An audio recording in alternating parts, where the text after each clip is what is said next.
मेलघाट में बीते रविवार को प्लस पोलियो अभियान का विविध स्थलों पर आयोजन कर बच्चों को पोलियो डोज का लाभ दिया गया। प्लस पोलियो अभियान को लेकर सरकारी स्वास्थ्य महकमा विशेष तैयारियों में नजर आया। मेलघाट की आर्थिक राजधानी धारनी नगरी में क्षेत्र के विधायक राजकुमार पटेल के हाथों बच्चों को 2 बूंद जिंदगी की डोज दी गई। इस अभियान में स्वास्थ्य कर्मचारी, आंगनवाड़ी सेविका, आशा वर्कर सहित 2000 की संख्या में कर्मचारी तैनात नजर आए। शहर के प्रमुख स्थलों से लेकर अस्पताल, बस स्टैंड, मंदिर परिसर, गजानन महाराज मंदिर आदि स्थानों पर छोटे बच्चों को पोलियो की डोज दी गई।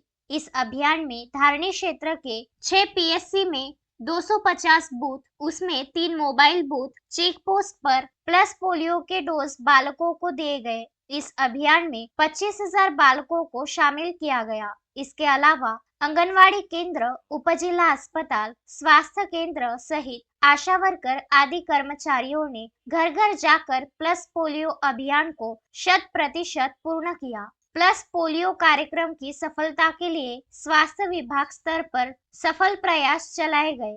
तस्मीन शेख, सुलेमान मेमन, जुगल किशोर जायसवाल के साथ शकील अहमद, विदर्भ न्यूज, धारनी।